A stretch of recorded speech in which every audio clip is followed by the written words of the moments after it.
ప్రొద్దుటూరు నియోజకవర్గంలో ప్రస్తుతం SS mall సంబంధించి నేను చేసిన నిజమైన ఆరోపణలు వాస్తవాలు జీర్ణించుకోలేక పాము పుట్టలో కదా పాలు పోస్తే లోపల దాంట్లో ఉండే పాములన్నీ బయటికి వచ్చినట్టు కొందరు బయటికి వచ్చి, అలాగే మాజీ శాసనసభ్యుడు రాచమల్లి శివప్రసాద్ రెడ్డి గారు నిన్న ప్రెస్ మీట్ పెట్టడము, రాచమల్లి శివప్రసాద్ రెడ్డి గారిని ఫస్ట్ ఎస్ఎస్ మాల్ గురించి నువ్వు మాట్లాడిన దానికి నేను ఫస్ట్ నీకు ఒకటి చెప్తాను. నేను ఎస్ఎస్ మాల్ నిన్ను ఓపెనింగ్ పిలిచాలా, నువ్వు అప్పటికి ప్రతిపక్ష పార్టీ ఎమ్మెల్యేవి, నిజం చెప్పినావు. ఎస్ఎస్ మాల్ వ్యాపారస్తులు అందరూ దాంట్లో వైఎస్ఆర్ పార్టీ వాళ్ళు భాగం నింటారు, టీడీపీ వాళ్ళు భాగస్తులు నింటారు, సానుభూతి పరులు, ఎవరెవరు అనుచరులు, నానాకోళ్ళు అందరూ దాంట్లో భాగాలు పెట్టుకుంటారు. నేను నిన్నేమడుగుతానా, నువ్వు 2019లో బీపీఎస్ స్కీమ్ కింద అప్లై చేసినాక బీపీఎస్ స్కీమ్ ఆ రోజుటికి కోర్టుకు పోలే, ఆ రోజుటికి రెగ్యులైజ్ కాకపోతే నువ్వు ఎమ్మెల్యేగా ఉండి కమిషనర్ రాదా? నేను ఆరోపణ చేసేది మళ్ళా చెప్తాను.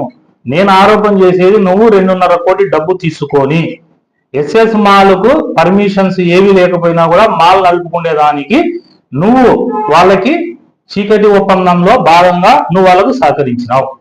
రెండవది, ఆక్యుపెన్సీ సర్టిఫికెట్ లేదు అని నీకు తెలుసు. నువ్వు ఎటువంటి కమిషనర్ కానీ మున్సిపల్ అధికారులకు కానీ నువ్వు ఎటువంటి ఆదేశాలు ఇవ్వలే, డబ్బు తీసుకున్నామని ఆరోపణ చేసిన. ఈ లెటర్ ఎవరు పెట్టింది?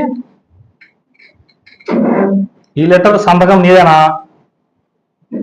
ఒకవేళ నీకు ఈ లెటర్ ఏమన్నా ప్రవీణ్ ఫోర్జరీ చేశానో, ఈ లెటర్ తప్పుడుది అయితే నాకు ఫోన్ చెయ్యి, లేదా నువ్వు ఏమైనా మనిషిని పంపి ఈ లెటర్ పంపించా. నీకు డౌట్ ఉంటే ఈ లెటర్ పంపించా. ఏం పెట్టావు దీంట్లో?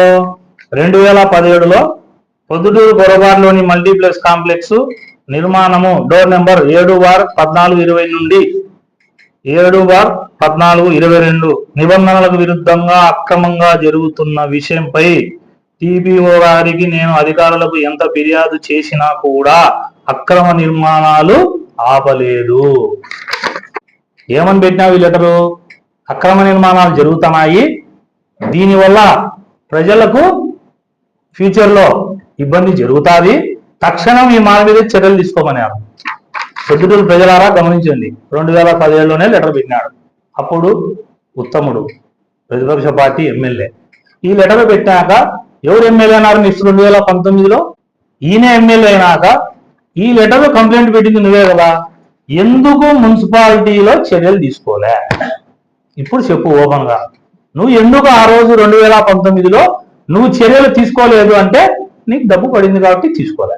3 నెలల్లో నీకు దమ్ముంటే ధైర్యం ఉంటే నువ్వు పిరిగోనివి, నువ్వు లెక్క కట్టి అన్నావు కదా. నేను ప్రెస్ మీట్ పెడతానే మున్సిపాలిటీ ఆర్ఐ నాకు ఇచ్చినది చూసుకో, అండర్లైన్ చేసిన. దాదాపుగా 20 లక్షలు లెక్క కట్టినారు మున్సిపాలిటీకి నిన్న మొన్న. అంటే నేను ఏ కంప్లైంట్ ఇవ్వకున్నా కేవలం ఒక ప్రెస్ మీట్ పెట్టింటేనే మున్సిపల్ ఖజానాకు డబ్బు వచ్చింది. అదే నేను ఎమ్మెల్యేగా నీ ప్లేస్లో ఉనింటే, నేను లేకపోతే ప్రతిపక్ష నాయకుడిగా ఉనింటే ఇంకా పోరాడిండు. ప్రభుత్వంలో ఉన్నా కాబట్టే ప్రభుత్వానికి రావాల్సిన డబ్బును రప్పించేదానికి నేను పెట్టినా. ఇదో సాక్ష్యం. నువ్వు ఫెయిల్యూర్ లీడర్, మళ్ళా చెప్తానా, నేను సక్సెస్ లీడర్. చూసినావా ఇది? నువ్వు 2 సార్లు ఎమ్మెల్యేవి, నేను అసలు ఎమ్మెల్యేగా పోటీ చేయలే, నేను కౌన్సిలర్ కాలే, వార్డు మెంబర్ కాలే, సర్పంచ్ను కాలే. మరి ఎట కట్టారు లెక్క 2 రోజులకు? పొద్దుటూరు ప్రజలకి ఎప్పుడు కూరగాయల మార్కెట్ లేనట్టు, ఇతనే కూరగాయల మార్కెట్ తెచ్చినట్టు, ఈ కూరగాయల మార్కెట్ను పొద్దుటూరు ప్రజలకు ఈయన అందించినట్టు, ఈ కూరగాయల మార్కెట్ అనేదే పొద్దుటూరులో లేదు. 2019లో రాచమల్లి ప్రసాద్ అధికార పార్టీ ఎమ్మెల్యే అయినప్పుడే కూరగాయల మార్కెట్ ఉండేది.